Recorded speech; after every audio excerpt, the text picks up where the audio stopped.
Hola amigos, bienvenidos a nuestro cuarto programa de Bocados de nuestra historia, el sabor de un patrimonio. Y en esta ocasión les vamos a hablar sobre alimentos y significados dentro del budismo. Así que desde el centro histórico, que nos va a acompañar Blanca Bolaños y nuestro venerable ninja, vamos a dar comienzo. Así que, por favor, acompáñenos.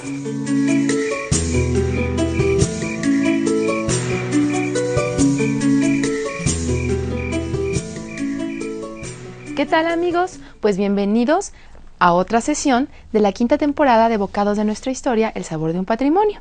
Y bueno, pues en esta ocasión vamos a referir un tema muy importante. Vamos a hablar sobre el budismo, cuáles son los significados, cuáles son las prácticas, qué es cómo se alimenta en sí la religión, o si por ejemplo es una filosofía de lo que es la rama budista.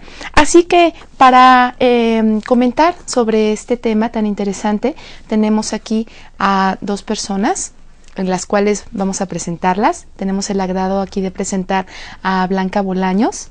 ¿Qué tal? Buenos días, Betsy. Ella es terapeuta holística, además de ser asesora en nutrición y cocina vegetariana. Además también coordina el grupo de estudio y meditación budista de la tradición tibetana y dentro de lo que es la Fundación para Preservar la Tradición Mahayana. Así es. Pues bienvenida. La FPMT. Muchas gracias. También tenemos a la nutrióloga Stephanie Poletti Castillo. Ella es licenciada en la Escuela de Dietética y Nutrición del ISSSTE, además de ser una asesora en implementación de programas educativos y desarrollo de proyectos a lo que es nivel empresarial. Bueno, antes de ir a nuestros objetivos, también me gustaría decirles que este programa está hecho lo que es por el Instituto de Investigaciones Antropológicas de la UNAM y también por Cultura Culinaria ACE. Bueno, entonces vamos a dar inicio a lo que son nuestros objetivos, de lo que tanto nos va a hablar Blanca como también la licenciada Poletti. Vamos a ver qué es lo que vamos a tratar en este programa. Bueno, como primer punto, vamos a hablar sobre el simbolismo de la alimentación a través de las prácticas budistas. Como segundo punto, vamos a hablar también sobre los alimentos permitidos y, por supuesto, también cuáles son los alimentos prohibidos. Como tercer punto, vamos a tratar sobre la importancia de las distintas corrientes del budismo y su relación con los hábitos alimentarios. Bueno, pues les recordamos, amigos, que este es un programa en vivo y por supuesto que tienen que hablarnos. Bueno, claro, si lo desean, que ojalá que sí. Les recuerdo, los teléfonos son 56 22 87 28, 56 22 87 20 y 56 22 87 18. También estamos dentro del correo mirador@quiet.unam.mx y este programa simultáneamente también se está presentando dentro de lo que es la nube de internet. Estamos en el portal de http://mirador.quiet.unam.mx y también si alguno de ustedes lo quiere volver a ver más en la tardecita o pasado, ustedes lo pueden ver a partir de mediacampus.quiet.unam.mx. De todos modos, durante todo lo que es el programa, en algunas secuencias, bueno, van a estar pasando esta información en el monitor para que usted los pueda escribir o los pueda apuntar. Bueno, pues entonces vamos a dar comienzo a nuestro interesante programa y nos gustaría que, bueno, a ver, Blanca, ¿qué nos podrías decir sobre si el budismo es una religión o es un sistema filosófico? Y también dinos un poquito sobre cuáles son las ramas de esta interesante religión. Claro que sí, Yapsi. Bueno, el budismo tibetano, que es pues lo que yo practico, es una filosofía para nosotros occidentales. Se puede ver como una filosofía porque nosotros podemos decidir practicar el método que nos invita la tradición tibetana, y el método consiste en transformar nuestros estados mentales. Entonces, para nosotros como occidentales puede representar una filosofía, un camino a seguir, sin tener que dejar nuestra tradición religiosa original. Obviamente, en la medida en la que los practicantes vamos avanzando, vamos adquiriendo votos, o sea, vamos adquiriendo compromisos, como el primero, para ser un buen practicante de budismo. Pues el primer compromiso es el de comprometernos a no dañar a ningún ser humano, ni a ningún ser sintiente. Entonces, en esa medida en la que vamos recibiendo enseñanzas de nuestros maestros y nos vamos profundizando en nuestra práctica, pues lo vamos convirtiendo en nuestra propia religión. O sea, esto ya es una decisión personal. Si lo quieres ver como tu propia religión, si quieres hacer cambios, no se recomienda jamás. El budismo tibetano ha sido una tradición que promueva el que las personas cambien su religión. De hecho, su santidad el Dalai Lama siempre ha mencionado que es mejor que nos quedemos todos en nuestra religión, pero, sin embargo, que podemos incursionar en cualquier otra filosofía que nos haga ser mejores seres humanos. Muy bien. Bueno, y de ahí un poquito, ¿cuáles son entonces las diferentes ramas? Bueno, dentro del budismo tibetano tenemos 4 escuelas: la Nyingma, la Sakya, la Kagyu y la Gelug, que es a la que nosotros pertenecemos. Es el linaje al que pertenece su santidad el Dalai Lama. Dentro del budismo en sí, el budismo, bueno, se refiere a Gautama, al príncipe Gautama, Siddhartha, Buda, Shakyamuni. Muchas personas piensan cuando se habla de budismo que es el gordito que salen unas pomaditas japonesas, chinas, pero no es así. Él es el Buda histórico. Entonces, él nació en Nepal. Sin embargo, hace casi 3000 años. Sin embargo, en India ha quedado muy poca tradición del budismo. O sea, existen muchísimas tradiciones en India, más de 790 tradiciones diferentes hinduistas. De budismo existen los lugares sagrados, existen obviamente todos los monasterios de los monjes que fueron exiliados del Tíbet después de la invasión de China. Y podemos decir, dentro del budismo en sí, cuando Buda enseñó 40 años, se expandió por muchas partes en Asia, llegó a lugares inusitados, ¿no? Pero dentro de los budismos conocidos está el Zen, el budismo Theravada, el budismo tibetano y, bueno, la práctica budista que se quedó en India, ¿no? Muy bien. Y de ahí entonces, a partir de estas ramas, ¿nos podrías un poquito platicar sobre ya lo que es la relación del alimento entre estas prácticas? Así es. En la India, bueno, normalmente no todas las personas, pero la mayoría de las personas practican el vegetarianismo. No el veganismo, porque sí consumen productos lácteos. De hecho, la vaca representa como a la madre, ¿no? Dentro del budismo zen, el alimento o el kenso, el cocinero, es alguien muy importante y se practica un tipo de meditación consciente cuando se está cocinando o cuando se está comiendo. O sea, es una práctica diaria, ¿no?, que se lleva. En el budismo tibetano no existe una relación con los alimentos en sí, porque obviamente el budismo tibetano se desarrolló en Tíbet a una altitud sumamente elevada.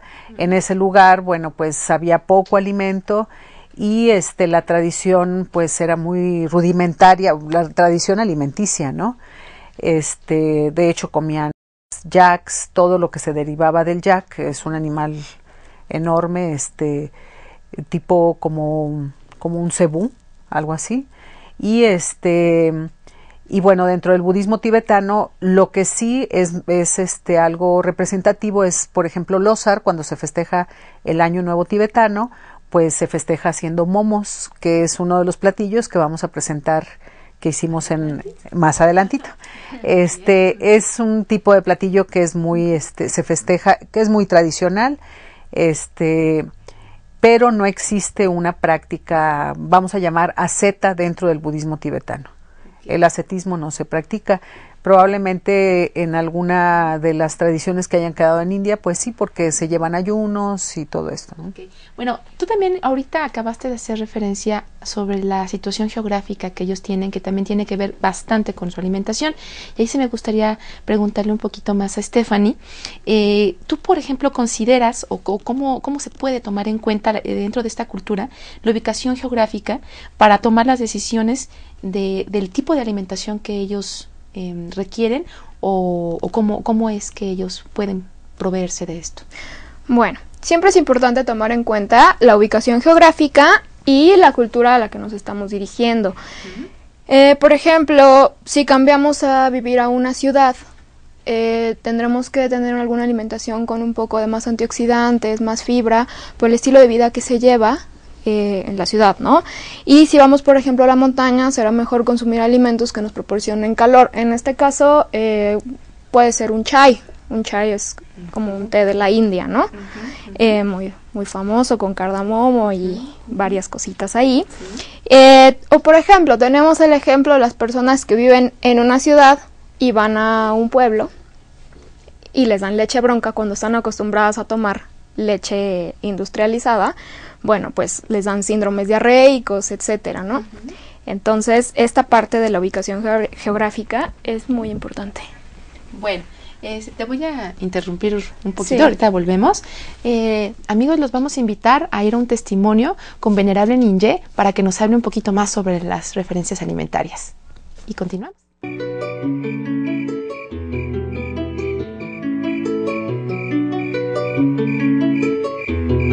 Buenos días, soy Lobsang Ninje, de la tradición budista tibetana, del linaje Gelupa, y llevo 4 años como monje tibetano.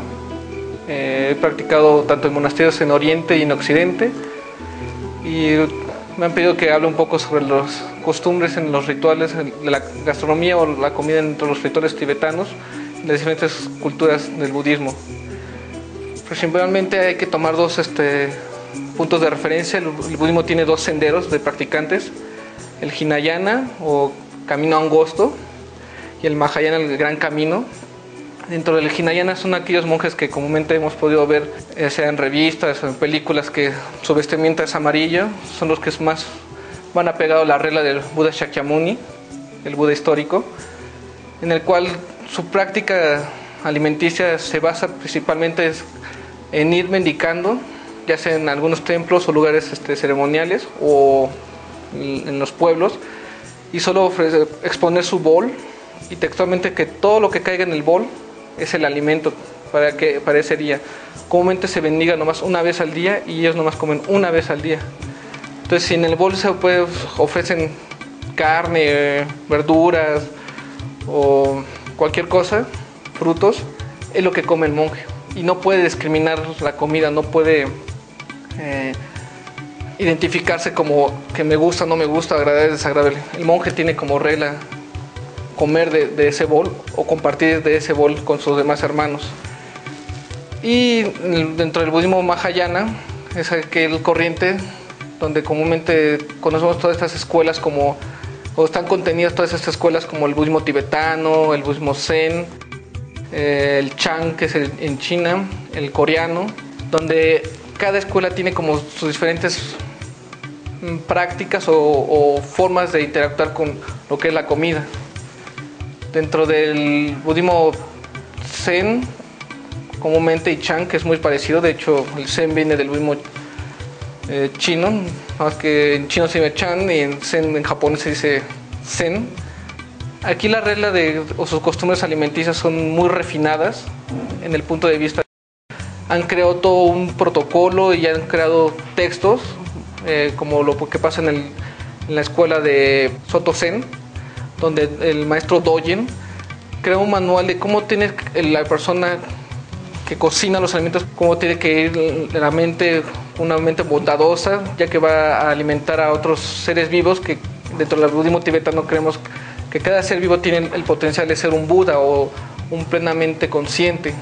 Entonces el que cocina los alimentos tiene que estar siempre como en un estado de felicidad o regocijo, porque va a alimentar a esos Budas en potencia o esas personas que tarde o temprano van a alcanzar este estado óptimo de conciencia.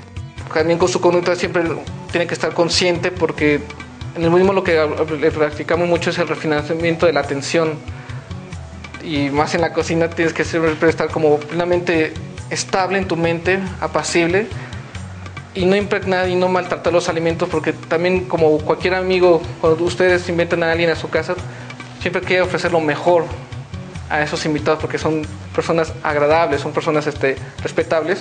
Entonces de misma forma en el budismo hacen todo este refinamiento de cómo preparar los alimentos con cortes perfectos, cocciones perfectas.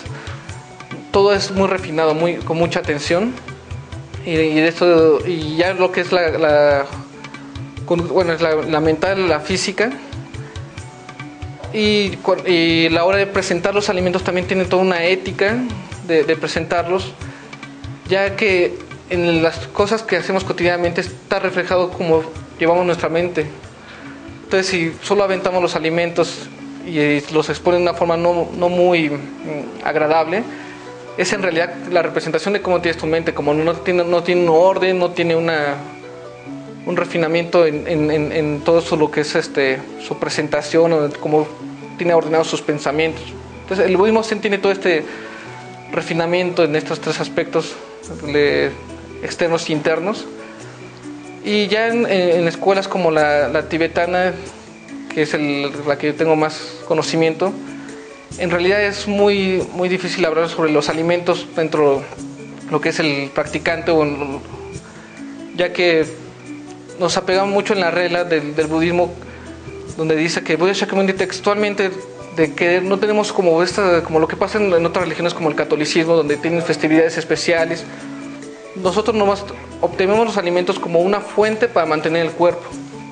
Lo que es importante es mantener el cuerpo sano, pero no tener que meternos en tanto lujo de refinar sabores, presentaciones, colores, texturas.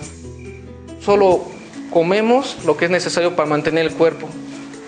Tenemos reglas muy básicas, como algunos maestros nos enseñan, que solo podemos llenar la tercera parte de nuestro cuerpo con alimentos, porque si le llenamos a un tope total, nos da sopor en la meditación, nos da pesadez para estudiar, fatiga. Entonces lo más importante es nomás comer lo necesario para estar sanos.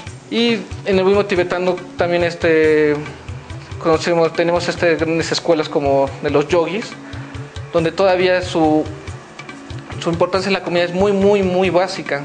Tenemos el alimento que en Tíbet conocemos como sampa, que es una harina de cebada, que junto con mezclada con el té de mantequilla, que también lo conocemos como el té salado, que es mantequilla, leche de yak y sal, y té negro, se hace la mezcla con la harina de cebada, y los yogis lo único que hacían era hacer pequeñas bolitas y comer lo necesario hasta donde se quitara la sensación de hambre y ponerse a meditar.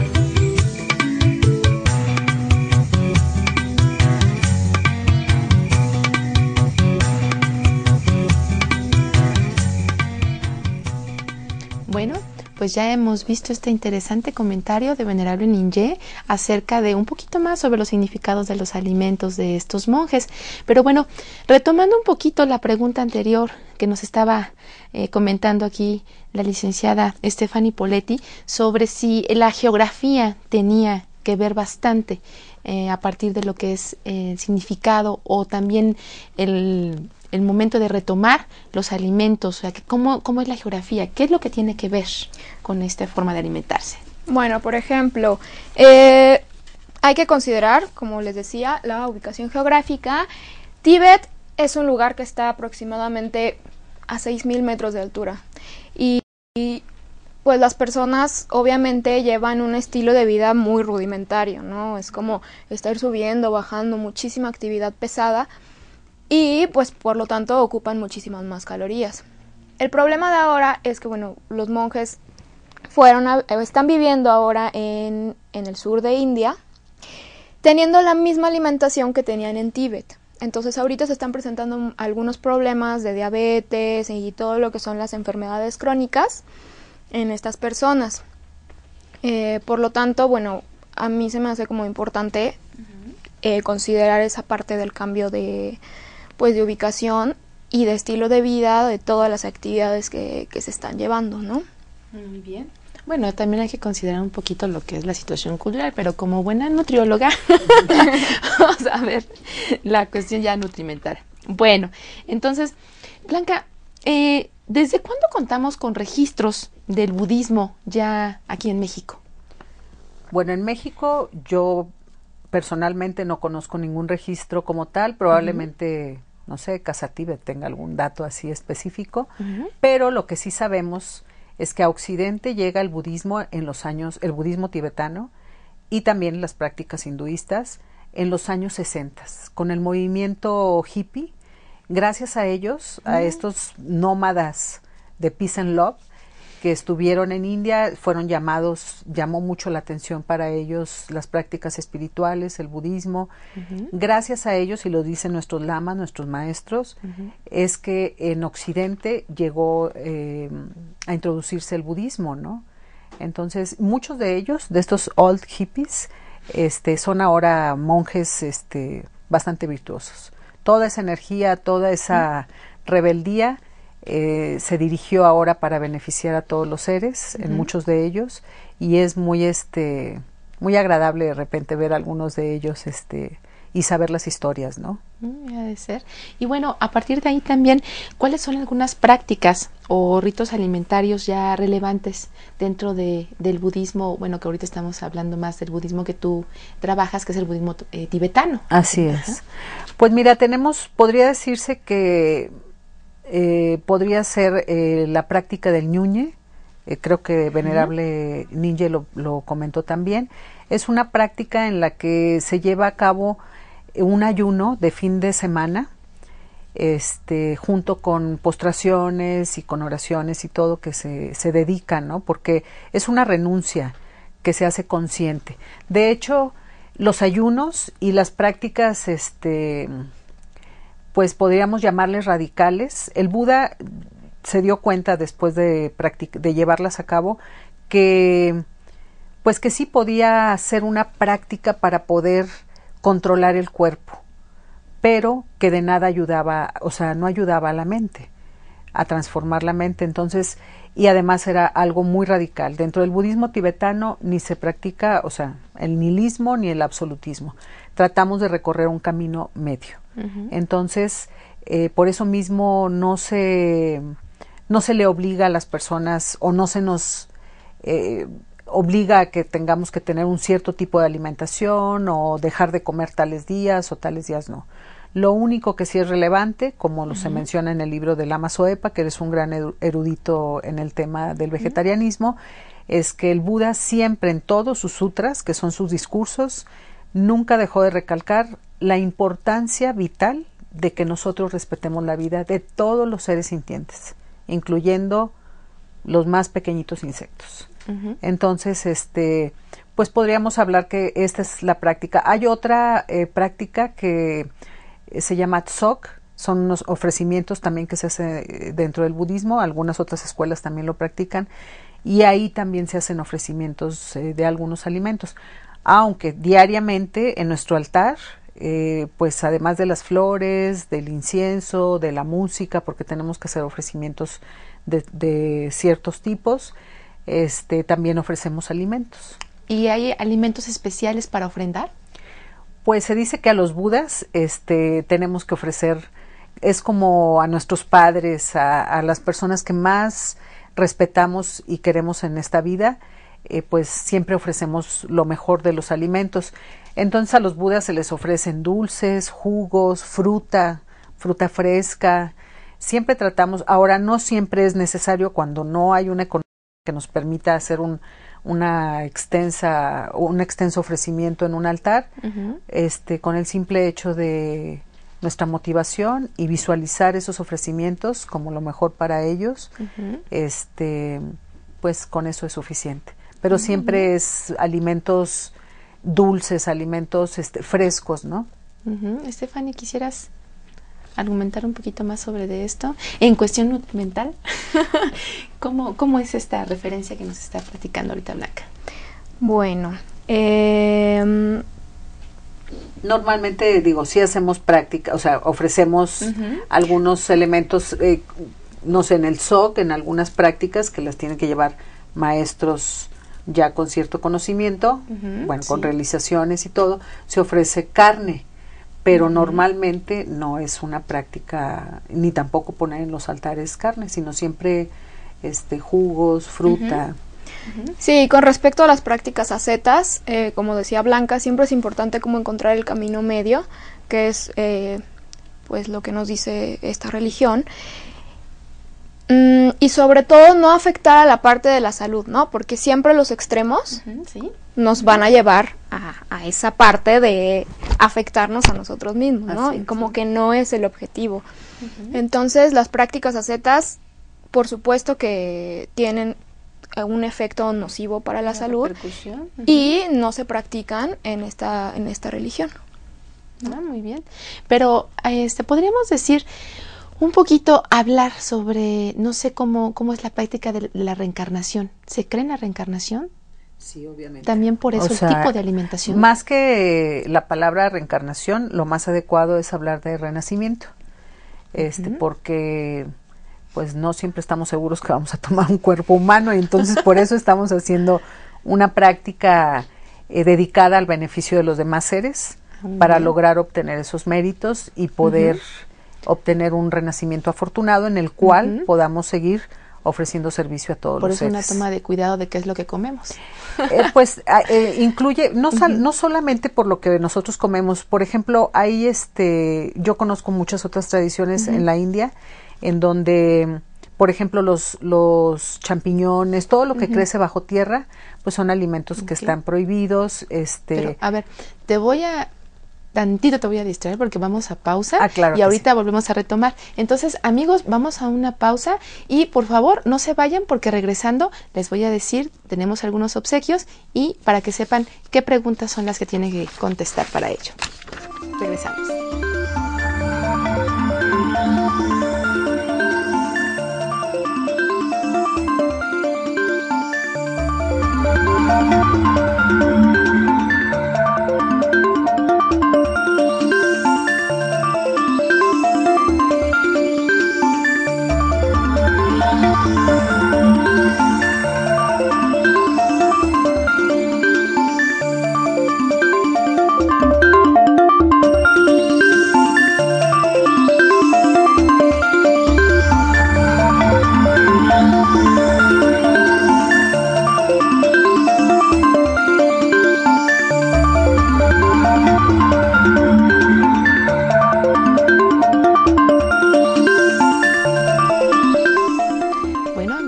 Gracias por continuar con nosotros.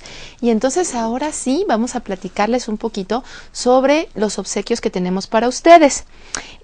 Bueno, los teléfonos, se los recordamos, el 5622-8718, 5622-8720 y 5622-8728. También tenemos un correo electrónico, mirador@coed.unam.mx, y del cual, bueno, uno de los obsequios, si a ustedes les interesa y nos llaman o también nos escriben por medio de este correo, nosotros les podemos devolver un recetario referente a alimentos del tema que estamos platicando ahorita, que es el sobre el budismo. Además, también, si nos hablan y nos hacen referencia a dos respuestas que ahorita les voy a mencionar, también obtendrán un obsequio más, que es un libro sobre enseñanzas budistas del vegetarianismo, que bueno, ahorita les voy a comentar un poquito. Entonces, las preguntas que ustedes pueden responder, una es si en el budismo tibetano es obligatorio ser vegetariano, y el segundo, ¿por qué juega un papel tan importante el respeto a la vida del budismo? Entonces, durante el programa vamos a estar hablando sobre estas preguntas, ustedes contéstenos, y los primeros en llamarnos, bueno, van a tener este obsequio. Y bueno, aquí precisamente tenemos el obsequio, que es el libro de enseñanzas sobre el vegetarianismo tibetano, pero me gustaría, porque tiene un porqué de la presentación de este libro, ¿por qué está envuelto en esta bolsita? A ver, Blanca, dinos un poquito sobre esto, ¿por qué esta presentación? Bueno, mira, en sí, porque las bolsitas, las tenía este tipo de bolsitas a la mano, y porque son un material que, puede representar algo bello, algo precioso, ¿no? Normalmente nuestros textos sobre budismo, sobre cualquier enseñanza, como es el método, de hecho el mismo Buda dijo que el método era primero antes que él, o sea, el método con el cual nosotros podemos transformar nuestra mente y nuestras emociones aflictivas. Entonces, todos los textos deben de ir siempre envueltos, normalmente los envolvemos en algo que se llama kata, que son unas telas como unas bufandas largas de seda que tienen impresos símbolos auspiciosos.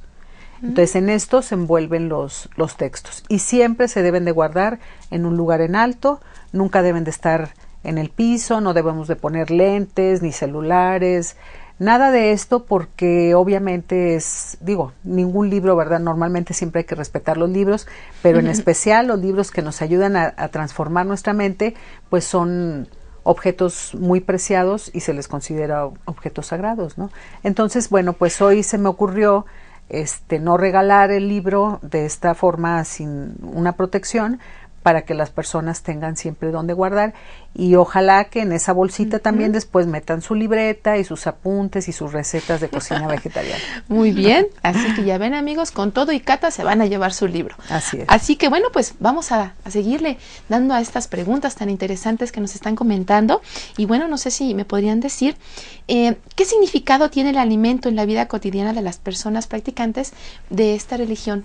Ya nos hablaste un poquito sobre los monjes, también Venerable Ninjé también nos algo, pero ya la vida cotidiana de la gente, de los la gente laicos que vive en el Tíbet, de los laicos, ¿cómo se alimentan? Bueno, hoy acabas de decir la gente que vive en el Tíbet. Ahora en el Tíbet vive muy poca sangha, por decir. Los chinos han convertido ese lugar tan sagrado en un lugar de turismo. Quienes están ahora en los monasterios desde el norte hasta el sur de India, pues son todos aquellos monjes ya que fueron exiliados o que salieron ellos de Tíbet desde muy pequeños, y otros que ya nacieron ya en Nepal y en la India. Para nosotros, como practicantes occidentales, o para todo el budismo en sí, los alimentos es una forma, como lo dijo Venerable Ninjé, de obtener salud. O sea, tratamos a través de nuestra práctica meditativa, que es shamatha, una de ellas, que es para lograr atención unipuntual. Tratamos de calmar nuestra mente, de hecho, shamatha significa paz mental, o sea, aquietar nuestra mente. Entonces, si nosotros tenemos una mente tranquila, una mente calma, nuestros deseos por los alimentos, o sea, que es el deseo que tenemos diariamente desde que nos levantamos, queremos tomar algo, comer algo, pero nuestra alimentación ya no es una alimentación consciente. Hemos entrado a una alimentación inconsciente y realmente no nos alimentamos para vivir, sino vivimos alimentándonos constantemente. Entonces, en el budismo, como te decía anteriormente, tratamos siempre de llegar a un punto medio en nuestra vida, o sea, ese es el objetivo más a corto plazo. Y en esto también con nuestros deseos mundanos, vamos a decir así, como es alimentarnos, como es llevar algunas relaciones, nuestro trabajo, siempre tratamos de estar en un punto medio. Bueno, a ver, ahorita se me viene a la mente. No sé si había o podría haber diferencias o similitudes entre lo que es el tipo de vegetarianismo y naturistas y los alimentos naturistas. ¿Hay diferencias entre ellos dos? Bueno, mira, lo que pasa es que el vegetarianismo, o sea, se compone del ovo-lacto vegetariano, del vegano y ahorita el crudivegano. Entonces, hay muchas escuelas que practican en sí, pues el no comer carne de ningún tipo de animal. De hecho, muchas veces vas a los restaurantes y dices, no como carne, te dicen, ok, entonces ahorita le traigo pollo o le traigo jamón. Entonces, pues no, la respuesta es todo con ojos, todo sin ojos y todo o sea, todo con hojas y nada sino con ojos, por decir algo así, ¿no? Entonces, el naturismo, o sea, es como una base. Por ejemplo, en el naturismo se practica mucho llevar técnicas, por ejemplo, de tomar infusiones, jugoterapias, pero yo he visto en algunas, como terapeuta, yo he visto en algunas escuelas de naturismo que también recomiendan comer a veces pescado o atún o así, ¿no? Y esto es que el naturismo está basado a conservar la salud. Perfecto. La salud física. Y el vegetarianismo o el veganismo y todo tiene ya una connotación mucho más profunda en la que no solamente estamos investigando cómo es que podemos tener una mejor salud, sino también cómo podemos beneficiar a todos los seres sintientes que se sacrifican para nuestro alimento. Muy bien, bueno, entonces ahorita vamos a volver a retomar esta idea, pero antes vamos a otra cápsula y nada menos y nada más que otro testimonio con Blanca para ver qué nos va a hacer de comer en esta ocasión. Así que acompáñennos.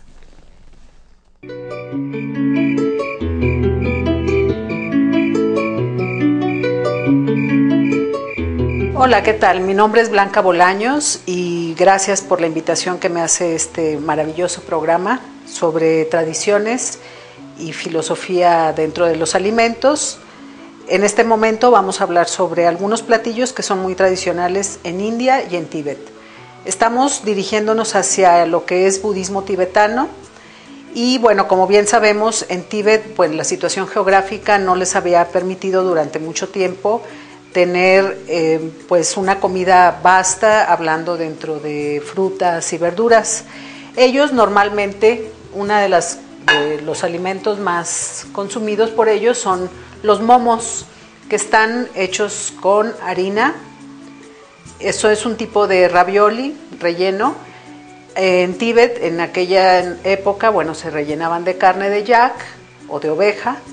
Nosotros hemos preparado para el día de hoy los momos, bueno, y después se ponen a vapor. Pero hemos preparado los momos con carne de soya y otros momos con setas y pimientos. Hoy en día en los monasterios, su santidad el Dalai Lama ha sugerido que a los monjes no les den más carne, que puedan ellos también poder cultivar sus alimentos y y esto está haciendo que en los monasterios haya un poquito de variantes dentro de los momos. El pan que utilizan en los monasterios es este tipo de pan que se prepara con harina de trigo y nosotros aquí utilizamos un poquito de cúrcuma y también maseca. Es también harina de maíz. Estas son las formas primero que quedan de la masa. Se le da una forma como si estuviéramos haciendo una gordita típica mexicana, pero después al ponerlo en el sartén con un poquito de aceite se le va dando la forma hasta conseguir que sean de mayor tamaño o pequeñitos. Este es el pan que todas las mañanas se come con un té que se llama chai. El chai es un té muy, bueno, el chai en sí significa té. Todo lo que proviene de la planta de la Camellia sinensis debe de llamársele té. El chai o el masala chai lleva estos ingredientes: jengibre, canela, cardamomo, que es uno de los ingredientes que más se utilizan en India, en Asia, clavo, y puede ser leche de soya o puede ser leche de vaca. Tenemos aquí también un alimento muy consumido hoy en día en Tíbet y también en India, que se llama tsampa.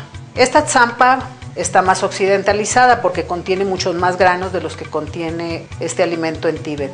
La tsampa normalmente es de harina de cebada. Nosotros estamos utilizando una gran gama de semillas para hacerlo más nutritivo, y la forma que logramos amalgamarlo o juntarlo es con un poquito de piloncillo que lo volvemos jarabe y lo podemos amalgamar. Este es un gran producto porque se puede consumir con un té y estamos hablando de que ya es un alimento completo. Tenemos nuestro postre, que es un dulce muy tradicional en India, se llama kheer. Este dulce tiene una historia pues mitológica hasta cierto punto, pero se dice que cuando Buda estuvo haciendo un largo ayuno buscando dentro de su camino la iluminación, practicó el ascetismo durante mucho tiempo y en esa práctica hizo un ayuno muy prolongado.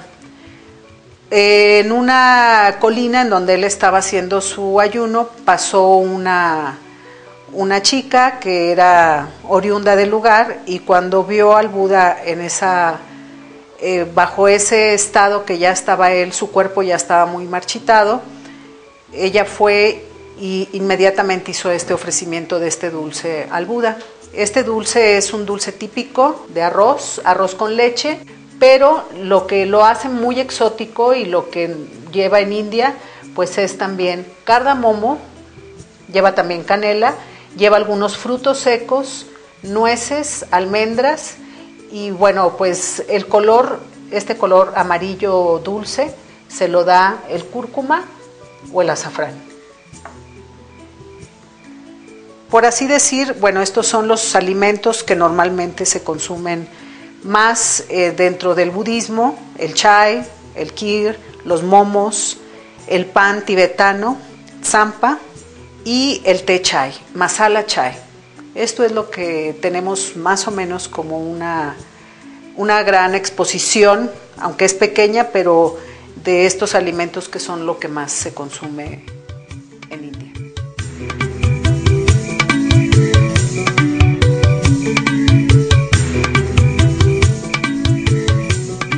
Bueno, pues ya estamos de regreso. Y algo muy importante que aprendimos en esta cápsula es que cuando nosotros vayamos a una cafetería, está mal decir me da un té chai, porque es un pleonasmo, es sencillamente un chai. Algo siempre aprendemos, ¿verdad? Bueno, antes de platicarles un poco sobre nuestros amigos que nos han estado llamando, felicitándonos y haciéndoles más preguntas, y antes de ir con esto, me gustaría volver a retomar un poquito lo que estábamos platicando con Blanca, pero no sé si quieras ahondar algo más sobre de esto, Stephanie. Sí, bueno, con relación a la parte del naturismo y las personas que toman algunos suplementos alimenticios, ¿sí? Hay que poner mucha atención, porque aunque sean alimentos naturales, realmente eso no significa que no vayan a tener ciertas repercusiones en el cuerpo. Entonces, lo que yo recomiendo siempre es checar con un especialista, con una nutrióloga o algo así, que nos pueda indicar, por ejemplo, las dosis de los suplementos, en primera para que sean efectivos y para que no sean nocivos a la salud. Además de que, bueno, en México realmente no hay una regulación para este tipo de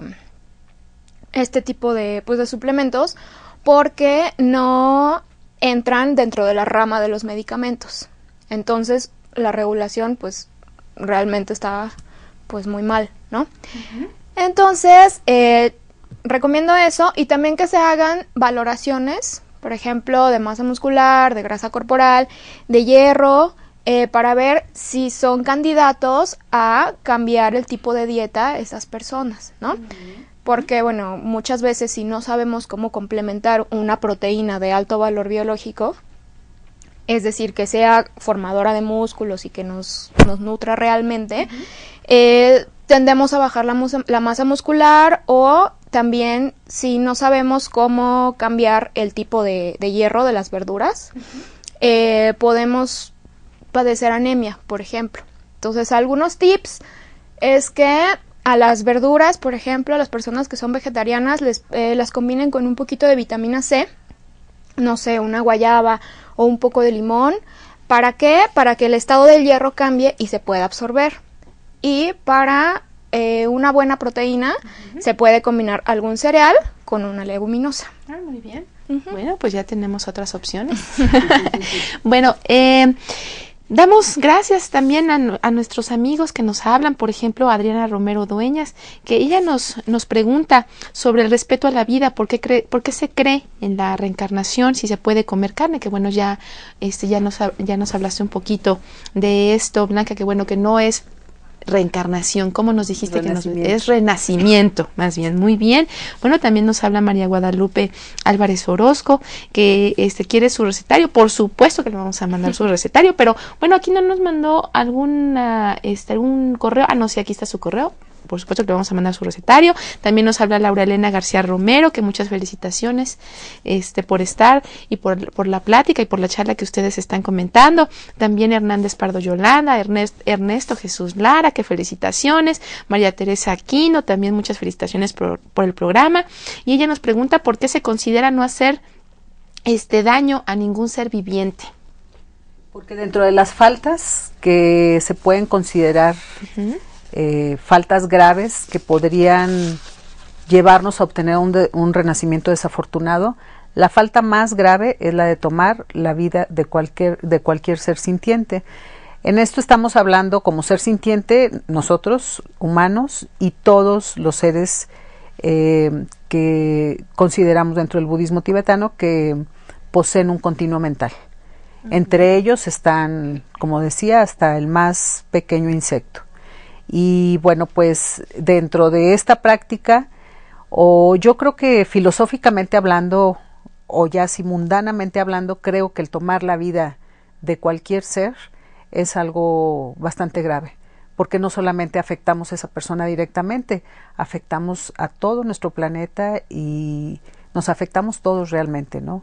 Entonces, bueno, pues es algo que hay que reflexionar, hay que investigar, hay que meditar mucho sobre el tema y llegar a una conclusión, y entonces veremos si realmente estamos de acuerdo en no practicar la violencia y mucho menos tomar la vida de un ser sintiente. Bueno, y a partir de esto podríamos decir que el budismo podría contribuir de una forma positiva en solucionar algunos trastornos alimentarios. No sé, pues yo pienso que ven. sí, porque definitivamente una persona que se somete a una disciplina diaria, a una práctica diaria de transformación mental, pues obviamente enfría todos sus apegos. Así es el término que utilizamos en el budismo, enfriar nuestro enojo, enfriar nuestros celos, enfriar todas nuestras aflicciones mentales, y dentro de ellas obviamente está el deseo, ¿no? El deseo de obtener algo, felicidad, obviamente siempre es felicidad, pero muchas personas lo quieren obtener a través de la compra de un coche, a través del trabajo, a través de las drogas, el alcohol o la comida. Entonces yo pienso que una práctica bien, o sea, en sí el budismo por sí mismo no tiene ese poder. Nosotros como seres humanos tenemos la capacidad de poder incursionar en este método, comprenderlo a través de llevar a cabo diariamente nuestra práctica y en esa medida ir avanzando en nuestro camino medio personal. Entonces, Stephanie, ¿quisieras? Claro, y sobre decirnos todo más? que bueno, a los pacientes que les recomiendo que practiquen meditación o que llegan y ya practican, los encuentro siempre como más flexibles, ¿no? A hacer como los cambios en su dieta y más presentes a la hora de comer, porque yo creo que ahora aquí en Occidente el problema es que el estrés está aumentando cada vez más y no ponemos atención a cada acción que realizamos, y dentro de esto pues está la comida, ¿no? Como decía una frase del libro tibetano de la vida y de la muerte, dice: maestro, ¿cómo se lleva la iluminación a la acción? Y le dice: ¿cómo se practica en la vida cotidiana? Entonces el maestro le contesta: comiendo y durmiendo. Y el alumno le dice: pero maestro, todo el mundo come y duerme. Y le contesta: pero no todos comen cuando comen, ni todos duermen como cuando duermen. Entonces tenemos que estar presentes como en cada acción. Otra ventaja del budismo en esta parte es que nos ayuda a hacernos más responsables de cada una de nuestras acciones. Y con responsabilidad me refiero a hacer lo que tienes que hacer para lograr un objetivo. Muchas veces vamos al nutriólogo o a cualquier terapeuta y pensamos que ya solo con ir nos va a cambiar como la vida, ¿no? Pero realmente no nos damos cuenta de que el esfuerzo pues está en cada uno de nosotros y en hacer como que paso por paso las cosas como deben de hacer, ¿no? La práctica budista hace que mejoren los estados mentales a algo más positivo, se hace mucho menos dramática, pues ahora, bueno, menos dramáticos como todos los problemas. Y te digo que los pacientes, en lo personal, yo los encuentro como muchísimo más flexibles para hacer los cambios en su vida. Muy bien. Muy bien, bueno, quisiera comentar ahorita los ganadores, o más bien las ganadoras de nuestros libros, con todo. ¿Y cómo mencionaste que era la palabra de la bolsita? ¿Cómo se llamaba? Pues es la cata. La cata. Pero no es una cata, esta es una bolsita. Bueno, una representación una de una representación cata. de una cata.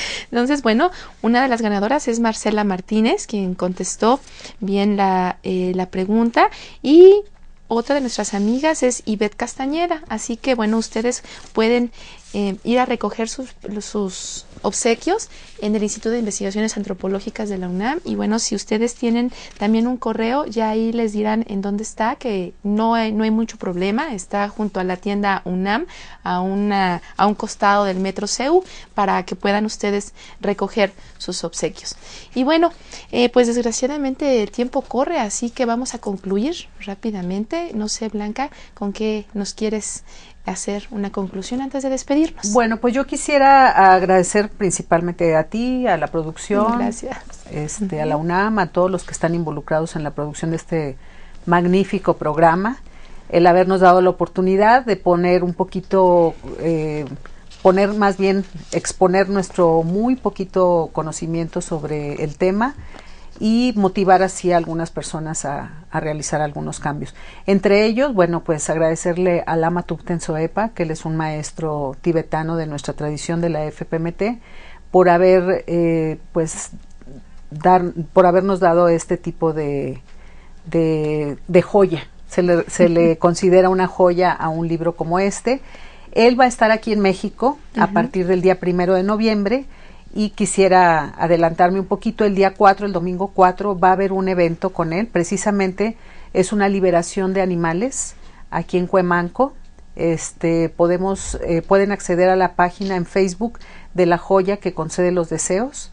Ahí se va a anunciar la liberación que se va a llevar a cabo con Thubten Soepa. Esto es una práctica muy interesante del budismo tibetano, y para todos aquellos que están interesados en saber sobre el por qué proteger la vida de los seres y cuál es el renacimiento y todo, es una muy bonita experiencia, muy conmovedora. Y conocer a un lama como él, pues también lo es. Muy bien, gracias. Muchas por gracias tu invitación. a todos. Bueno, entonces, Stephanie, ¿qué quisieras concluirnos? Nada más que el budismo como ciencia que estudia la mente hace que tengamos un poco de más estabilidad en nuestra vida y de que estemos más presentes a la hora de realizar cada una de nuestras acciones, ¿no? Ya sea comer o absolutamente todo lo que hagamos. La práctica de la meditación es bastante efectiva para las personas que van, por ejemplo, a algún tratamiento nutricional o para la vida cotidiana, ¿no? Para no ver más dramáticos nuestros problemas, se vuelven más responsables y pues creo que eso es todo. Es básicamente eso. Lo básico. Muy bien, amigos. Bueno, pues antes de despedirnos, los invito también para que estén presentes en nuestra siguiente semana, que vamos a hablar un poquito sobre el alimento y la religión, pero ya en lo que es el México prehispánico, en el México mestizo contemporáneo, que es nuestra primera parte. Así que bueno, pues los invitamos y muchas gracias por estar con nosotros. Ya aprendimos bastante sobre este tipo de alimento y bueno, pues acompáñenos la próxima semana. Hasta luego.